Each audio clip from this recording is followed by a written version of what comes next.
Well, the New York Mets are finally having fun at Citi Field. I'll break down a great win on Friday night on today's show. You are Locked On Mets, your daily New York Mets podcast. Part of the Locked On Podcast Network, your team every day.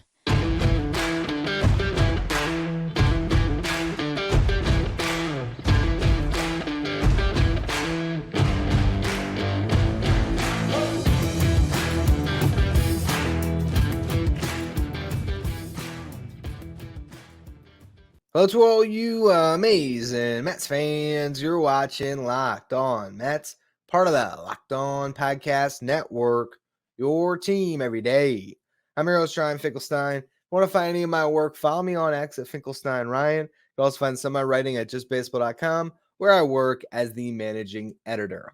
On yesterday's show, I discussed how I thought this was going to be a fun weekend at Citi Field. And boy, do we get a good appetizer on Friday night. The Mets just keep on hitting. This lineup. It's becoming so much fun to watch. And I think the shocking thing is for Mets fans who've watched the team over the last couple of years, suddenly some clutch gene getting into the lineup, a lineup that's hitting with 2 outs, 10 hits with 2 outs in this game. And it all started in the third inning where you had Harrison Bader get a knock with 2 outs. He stole second base. And then Brandon Nimmo hit a double to drive him home. Fourth inning comes around. Francisco Lindor draws a walk. Pete Alonso hits into a double play. So now there's 2 outs, nobody on, and a big 2-out rally. Brett Beatty starts it off. Francisco Alvarez follows it up. Jeff McNeil gets a hit. And then DJ Stewart as well. Couple runs come in, 4 hits, all with 2 outs. Then in the fifth inning, Brandon Nimmo leads the inning off with a walk. Starling Marte strikes out. Francisco Lindor gets a knock, and I'm so glad he did. It's amazing to see the crowd show up for him, give him those ovations every time he stepped in the box. And I think it just set the tone for a fun atmosphere in the ballpark. It seemed like all the fans there really got up for this game and were cheering on the Mets for every pitch, and just really a great overall game to I watch on TV, but to just see how every single hit, that palpable energy in the ballpark, the guys looked like they were having an absolute blast. And I do think that it kind of started with that whole social media push, right? Hey, let's cheer for Lindor. And I think it carries over. Let's cheer for everybody. So Lindor gets a knock there. That one was with 1 out. Pete Alonso flies out, and then Brett Beatty rips a double to score 2.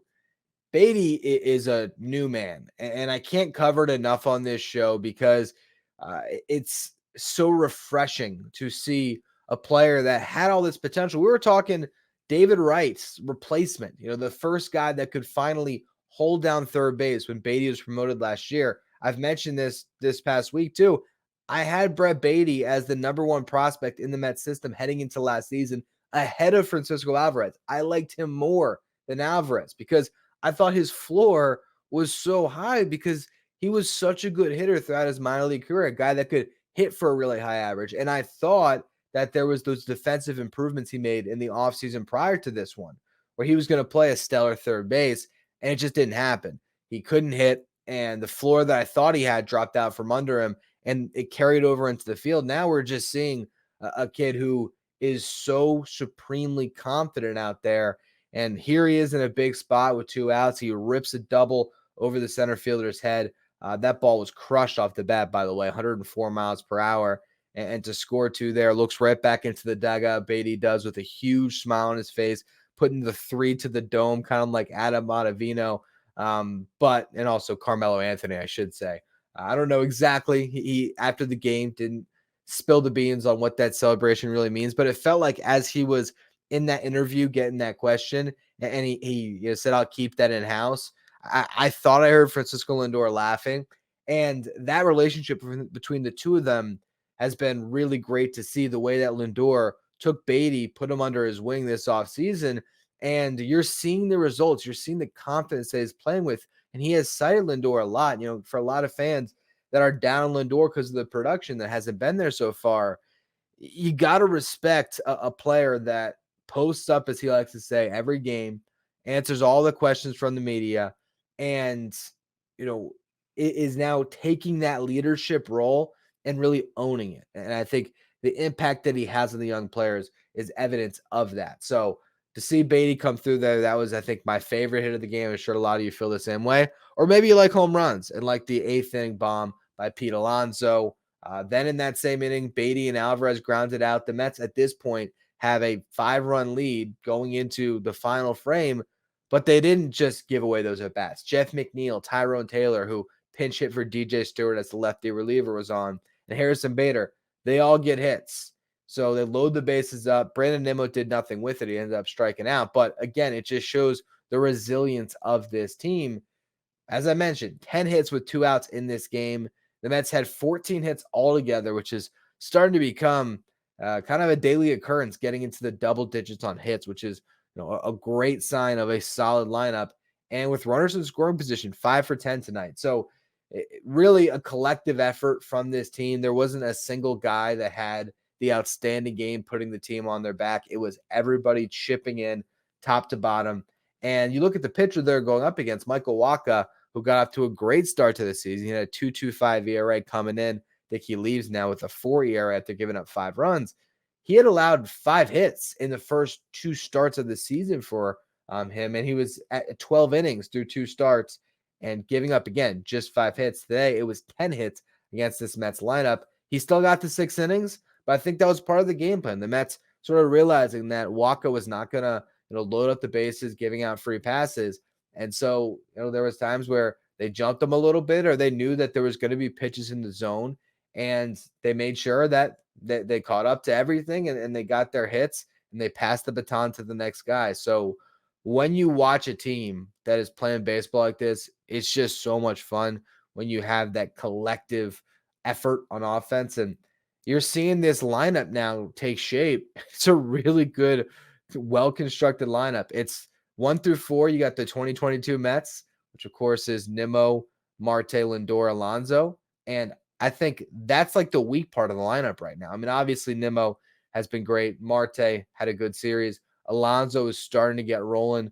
Lindor had a good day. He drew a walk, got a hit, but still he's not even quite there yet. So I think there's even more potential. And eventually you're going to see that bottom third, the McNeil, Stewart, Bader, Taylor. You're going to see that part drop off a little bit, but the hope would be 1 through 4 will pick it up. And right in the middle, you got Beatty and Alvarez. So I really love what this lineup has done. When you can go 1 through 7 and Jeff McNeil is hidden near that bottom part of the lineup, it just shows the length that this lineup has. Opening day, they were batting Jeff McNeil cleanup. And now because of the progression with Marte, Beatty, and Alvarez, he's able to slide down, and it just makes your entire lineup that much better. So awesome to see. Now on Saturday, they're going up against Alec Marsh, a pitcher I think they can absolutely handle. So it'd be nice to get the series victory before you face the Royals ace and Cole Reagans on Sunday. But this lineup right now, I think is good enough to score runs on anybody. And that's what we were hoping for heading into the season. Got really doubtful in that first week, but you flush that now, this team playing great baseball. And I just spent 10 minutes talking about this game without maybe highlighting the player of the game. And that was Luis Severino, a really nice start. Didn't get deep into the game, but I want to break down his arsenal, what we've seen so far this year, why there is some real hope that he can be a frontline starter for the Mets this season. So I'll get to all of that in just a minute. First, though, today's episode is brought to you by eBay Motors. Passion, drive, and patience are what brings home the winning trophy. It's also what keeps your ride or die alive. eBay Motors has everything you need to maintain your vehicle and level it up to peak performance. From superchargers to roof racks, exhaust kits, LED headlights, and more. Whether you're into speed, power, or style, eBay Motors has got you covered. With over 122 million parts for your number one ride or die, you'll always find exactly what you're looking for. With eBay's guaranteed fit, your part is guaranteed to fit your ride every time or your money back. Because with eBay Motors, you're burning rubber, not cash, with all the parts you need at the prices you want. It's easy to turn your car into the MVP and bring home that win with eBay Motors. So keep your ride or die alive at ebaymotors.com. Eligible items only. Exclusions apply. eBay's guaranteed fit is only available to U.S. customers. All right, so let me walk you through Luis Severino's start, because I think it was a really good one against a Royals lineup that was red hot. I mean, they had won 7 games in a row for a reason. they went into this game with the highest OPS in the American League and the most runs scored. And that was largely due to what they did against the White Sox and the Astros, which are two teams that are struggling to pitch this year. But still, it was a lineup that was confident, feeling themselves, and Sevy just took the air out of it. First inning, 1-2-3 frame, only needed 11 pitches. Second inning, Salvador Perez got him for a home run. It was a fastball that was low, was a foot maybe under the strike zone, but Salvador Perez, low ball hitter, gets a barrel on it, crushes it, 433 feet, 108 off the bat. But if you're Severino, you don't even look at that as a bad pitch. It's not like he, threw one middle, hung a slider. It was just a low fastball, try to get a strike or try to get a swing on a pitch that he didn't think Perez was going to get to. He probably just missed his spot, to be honest. Maybe he was looking low and outside, and instead he throws it, even lower than he wanted to inside, and it just caught a barrel. But that was the only hit that Severino allowed throughout the entire start. He got a big strikeout in that second inning because he walked two. So you're sitting in a situation with first and second, one out. If you even get fly out to right field, you're maybe looking at two runners in scoring position. So that was a big strikeout to sort of calm that rally, and then he gets a ground out back to himself to get out of that inning. That was one that was taxing on him. Then he works a quick third inning, 1-2-3, 13 pitches. Fourth inning, he has to face Perez again to lead things off. He makes an adjustment. Salvi got him on a home run on a fastball. He throws him a couple of changeups, gets a ground out. The guy's probably still trying to look for that fastball. He ends up ahead of a changeup, and there you go. You get a ground out. Then he strikes out the next two. So really good inning there. Fifth inning, a tough at bat against Adam Frazier that ultimately cost Severino going through six because Frazier ends up working a 12-pitch at bat and walks. Then Severino got a couple of quick outs, but then walked another batter. So that put him in a situation where he had to face Bobby Witt Jr. with 2 on, 2 out. Bobby Witt has been one of the hottest hitters in all of baseball. He was a huge reason that the Royals went on that 7-game winning streak, one of the best young players in the game, a guy that some think might even contend for the MVP this year in the American League. And I'll tell you, if the Royals can build off of the narrative they've started and find their way to win the Central, I mean, he's going to have a good case for himself. So a really tough batter, and he just had a great approach. First pitch goes change up in, probably because the scouting report says if he threw a fastball in, Witt might have been all over it. And it was just one pitch inside, and then everything else he worked away from him. So, he gets a ball on the first pitch. He then gets a couple of strikes dotting the corner. I mean, one pitch that Alvarez did a good job framing, but low and outside, making the umpire make some calls, gets him ahead in the count, and then he's not going to go anywhere near him. There was a couple of sweepers out of the zone, and the second one was just close enough that he gets Witt to bite and fish for it, and really kept the ball away from a really dangerous hitter. Gets a huge strikeout. You saw how fired up he was when he left the mound after that inning. And really, I think if this was later in the season and Severino was more built up, more in his flow, I think the Mets would have let him go out there for that sixth inning, even to get a couple more outs. I mean, he was at 90 pitches, but a guy with his injury track record coming off that strikeout, I get why the Mets just said, all right, you're good, you're done, especially with a fresh bullpen.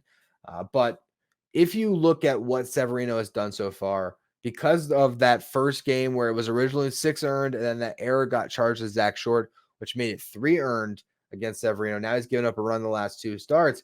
He's sitting at an ERA of 3, and that's through 3 starts. I believe it's 17 strikeouts and 15 innings, so that's a solid number as well. And then I went and I looked at the arsenal. Well, what's he doing this year? Is there anything that's different?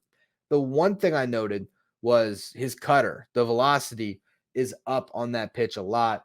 Last year it was at 90.8 miles per hour. This year, his cutter's coming in at 93.7.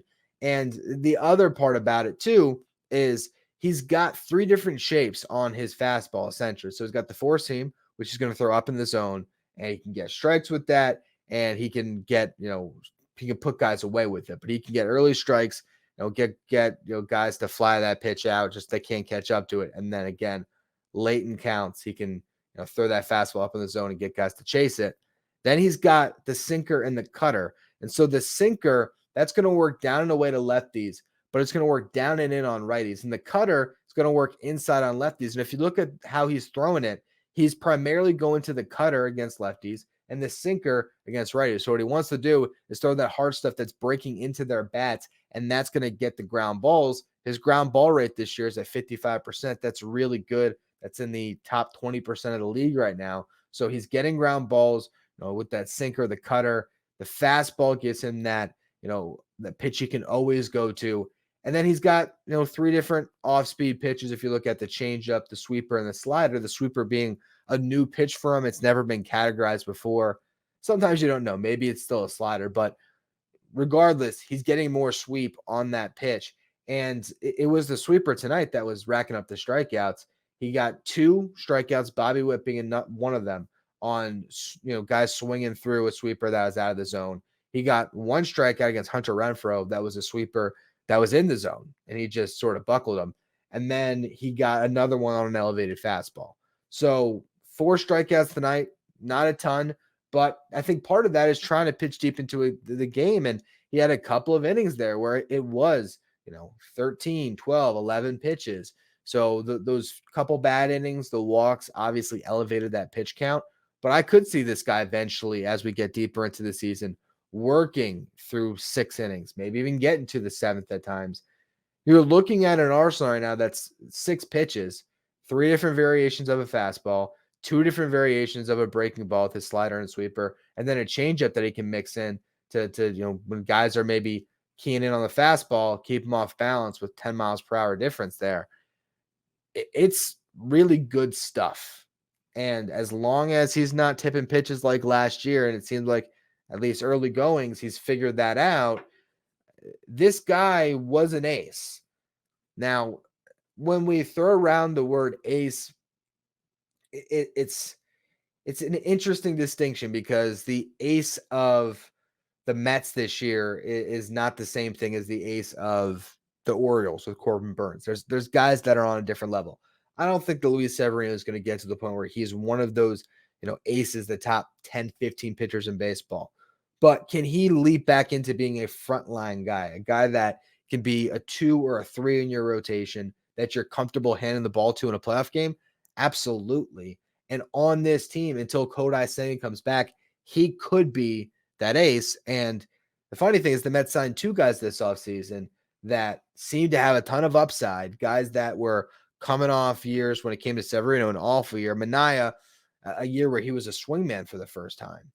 And they now have these guys who are pitching for contracts and showing that they were really good investments in a free agent market that was tough to find value. It seems like David Stearns hit the nail on the head with both of these guys. And I'm not necessarily talk too much about Minaya in the next segment, but talk about how the pitching staff is set up really well for the rest of this series, as well as the fact that the Mets officially made their decision on Jose Budo getting the start on Sunday. So I'll go through all of that in the next segment here. First, though, today's episode is brought to you by FanDuel.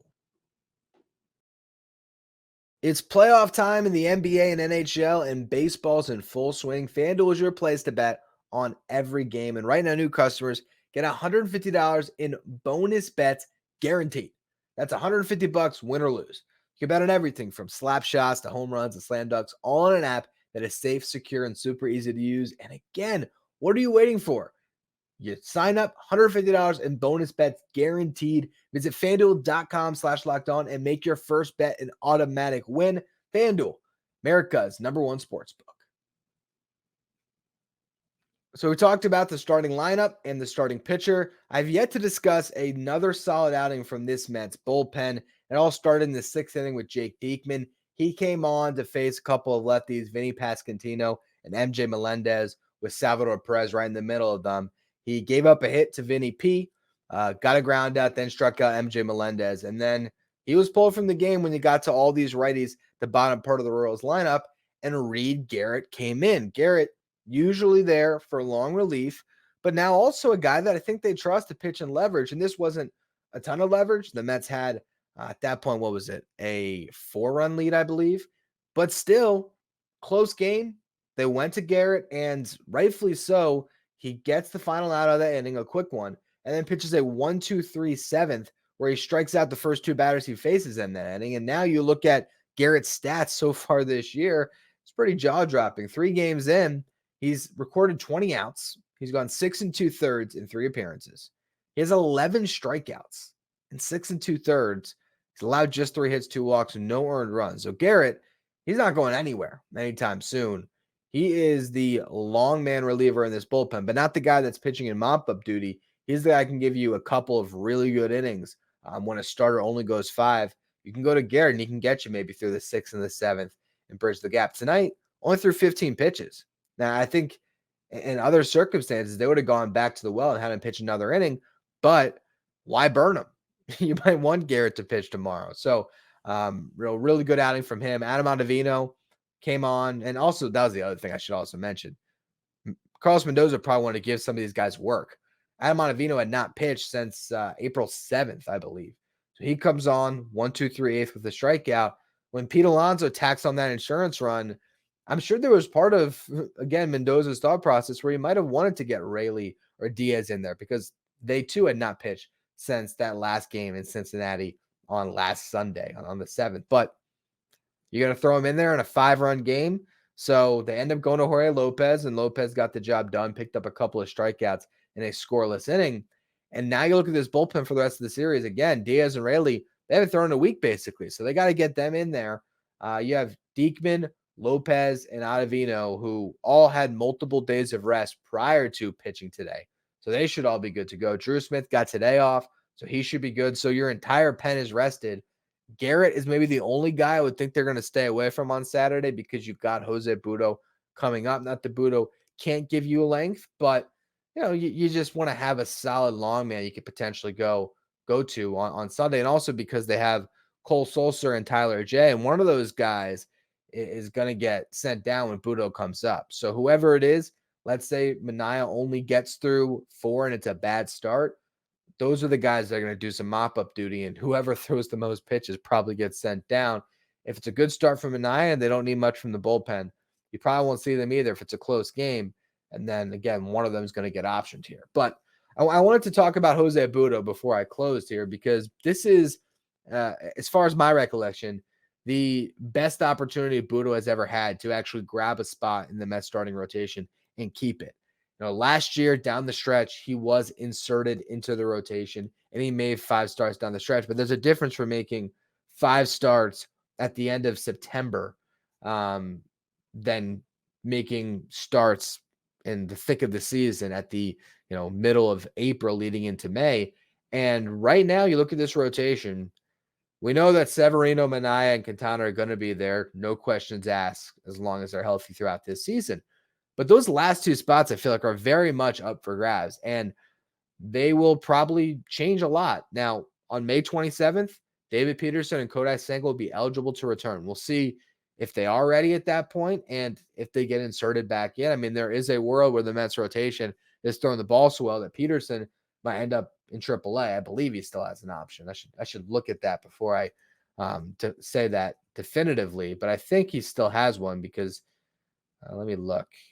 Yeah, I still got one option year left. So that's something that could happen. And then Senga is obviously going to be in the rotation, but you just don't know when. So that's going to answer one of those spots. But could Jose Budo beat out Adrian Hauser and Tyler McGill for that other spot in the rotation? Could he pitch so well that when they eventually get Peterson and Senga back, he holds on to that spot? And again, Peterson ends up in AAA or pitching out of the bullpen. That could happen here. And there is Christian Scott waiting in the wings, and that's a conversation for another day. One I've had plenty on this show already.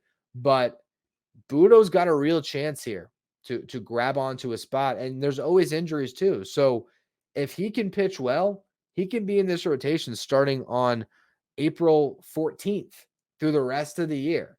Now, a lot's got to go his way. He's got to do what he did in his first start and repeat that and be consistent as the league's going to learn his arsenal and adjust to him. But we've seen Jose Budo look really good down the stretch last year, all throughout spring training and in his first start, where early on in that start this season, that spot start he made, it didn't look pretty. And we were all wondering, man, is Budo in a game where the Mets, in the second game of a doubleheader where they desperately need length, is he only going to give them 3 innings? And he found his way through 6. And Carlos Mendoza has been raving about him all throughout spring training. So his manager really loves what he's seen and thinks that he's a guy that can really deliver for this team. So I'm excited for the opportunity that he's going to get here. I'm much more excited to watch Jose Budo in this rotation for an extended period than I would have been if Julio Teheran was taking that start. It's a guy who we've seen in the Mets farm system for a really long time. At one point, he was considered, I don't know if it's ever top 10, but certainly well within the top 20 for a couple of years there. And he sort of fell out of that kind of top prospect favor because he's not a guy that strikes out a ton and he's doesn't have the flashy stuff. I mean, a guy who is always most prominently featured by scouting websites like Baseball America for just having the best changeup in the Mets system. And changeups aren't as sexy as fastballs or sliders. So a guy that is a little bit against the grain with what is now valued in the game. But then again, he's also picked up some velocity as well in these last couple of years. So I think he can do really well. And I'm excited to watch him go up against a tough Royals lineup, see if he can hold his own, especially pitching against a guy on the other side, Cole Reagans, who is one of those up-and-coming aces in baseball. So he's going to have to really hold his own because it might be tough for the Mets to score. So that's the game that I'm really excited to watch. But also, hey, Saturday, you got Sean Manaea on the mound against Alec Marsh, and that's a real pitching advantage for the Mets. So we'll see what happens over the final 2 games of this series. I'll be back on Monday to break it all down. Hopefully, the Mets win a couple more. Maybe we're talking about a team that's over 500 on Monday. We can all hope. As always, though, thank you all for tuning in. I do want to mention, too, make sure you become a Locked On Mets insider. This is our texting service, and every day you're going to get a lineup graphic sent to your phone. You can also interact with me, ask me questions. Sometimes I send stats over there that I like, or, if Michael Tonkin, when he got traded, I sent a text there. I think I did sleep on Yohan Ramirez, and I haven't mentioned that on the show. We'll do it in passing at the end here. Yohan Ramirez traded to the Orioles for cash. But again, our texting service has been a lot of fun to interact with some of the top listeners of this show. So I appreciate all of you who have already subscribed. And if you want to subscribe, you can find the link in the episode description or go to subtext.com/LockedOnMets. If you're listening on the audio side today, make sure you follow, rate, and review wherever you get your podcast. If you're watching on YouTube, hit that subscribe button. Trying to make a push to 9,000 subs. So I appreciate all of you who help us get closer and closer to that every day. You can follow me on X at Finkelstein Ryan. Follow the show at Locked On Mets. Thank you for making Locked On Mets your first listen every day. Now, for your second listen or your second watch, head over to YouTube to the first ever 24/7 streaming channel covering everything in the world of sports. That's Locked On Sports Today with our local hosts for each team and our league-wide experts for each league. You find Locked On Sports Today streaming 24/7 on YouTube.